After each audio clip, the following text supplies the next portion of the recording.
safe anymore. When I finally got up to the firehouse, my dad was up there and he just saw me and grabbed me and didn't let go. In Rockaway, firefighters alerted by her tweets rescue Shatisha Hayward and her children.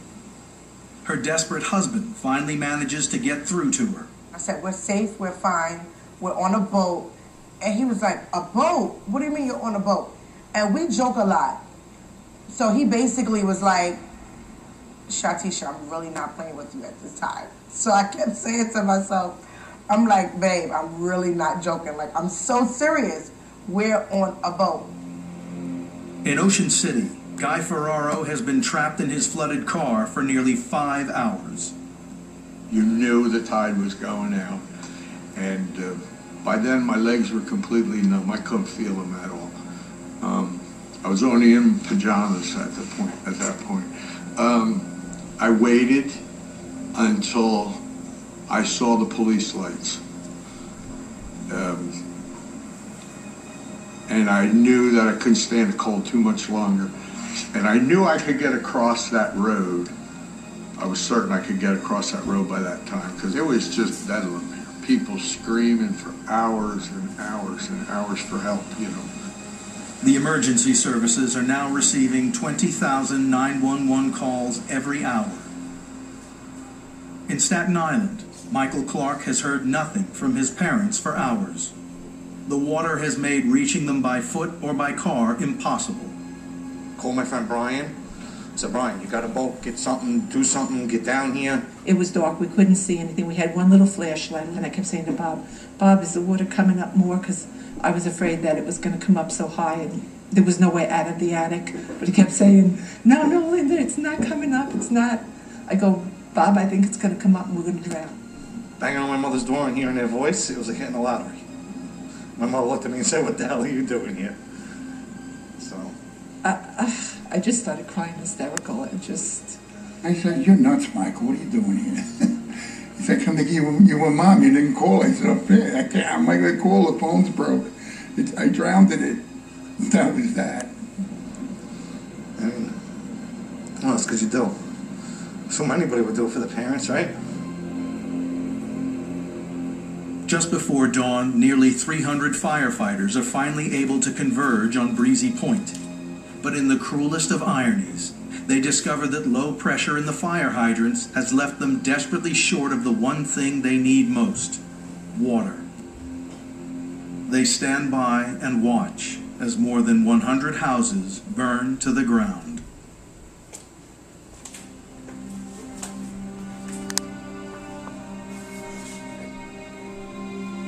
When the sun rises on Tuesday, October 30th, large parts of New Jersey, New York, and Long Island are like war zones, with damage extending up and down the eastern seaboard.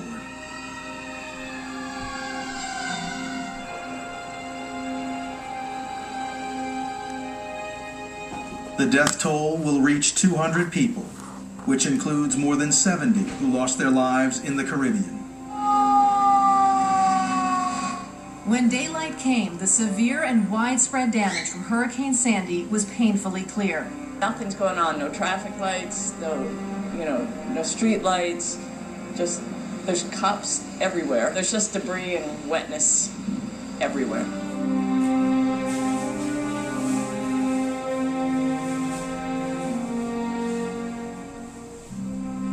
Ships have been tossed onto land, houses driven from their foundations.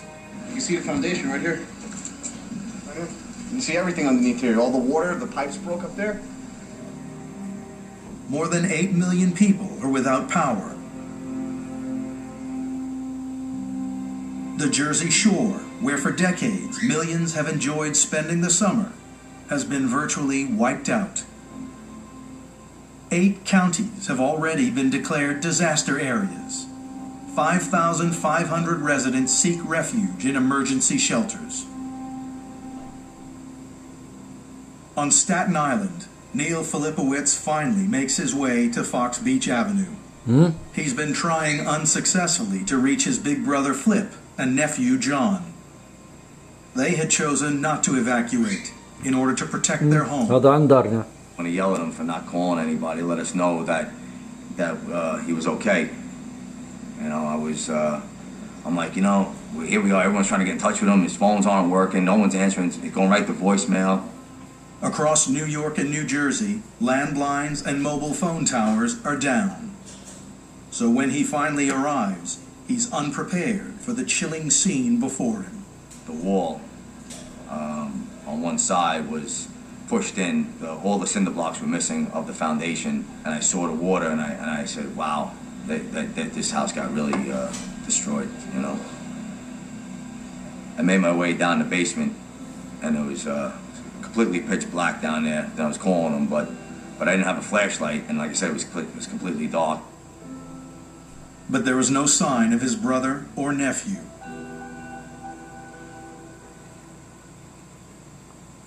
In Brooklyn, Marcia Sikowitz had also been searching for hours, trying to reach her son Jake. Jake had never returned from going out to help his friend Jesse. I just started calling his cell phone every 15 minutes, which I knew didn't make a whole lot of sense, but I didn't know what else to do. And finally, a man answered his phone, and I said, "Where's my son?" I thought maybe he had been mugged, or, you know, why was this man answering his phone? I said, "Where's my son?" And he said, "What's your address?" And I said, "Where's my son?" And he said, "This is Detective Simon. Tell me your address. I am coming over to your apartment." A short time later, 5 officers arrive, bearing the worst possible news. Jake and his best friend Jesse were killed by a falling tree at 7:45 the previous evening. The emergency services were so overwhelmed they hadn't reached their bodies for nearly 12 hours. Wow. One of my neighbors said there was a disturbance in the force. You know, the force of goodness of Jake and Jesse. Somehow there was a disturbance, like God looked away for a second and something terrible happened. يا حرام. يا حرام. Neil Filipowitz has still had no luck tracking down his brother and nephew. Neil returns to his brother's damaged home for another look. Like I said, when I came in, I didn't get very far, and I panned from this way here around with the good flashlight that I had, and I went to the left, and I saw on this area right here a hand, and I was praying, please let that be a doll's hand, you know. I reached in my right hand and I pulled up, and I could see my brother's face, and right behind it was my nephew's.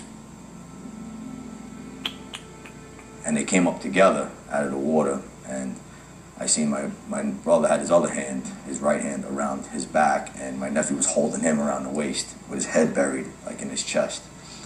And I could only think that they knew they were going to die, and they just grabbed a hold of each other, and, you know, and to say, you know, I got you. John left behind his wife Christine and their 2 surviving children.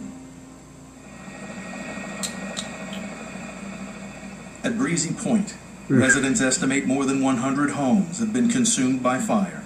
Debris and sand are everywhere, yet incredibly, not a single person has died. Thanks in part to the heroic efforts of the local fire volunteers. Pulling up to the scene on the south edge and seeing the flames just in the sky, and then walking into the fire. That memory will never leave. And seeing my men, you know, just unrestrained and motivated without any fear, and so dedicated to others and not themselves. It's so outstanding. I'm so proud of them. Transportation infrastructure has been crippled. 7 subway tunnels are flooded to the roof. 6 bus garages are underwater. We didn't know at that point, we had no idea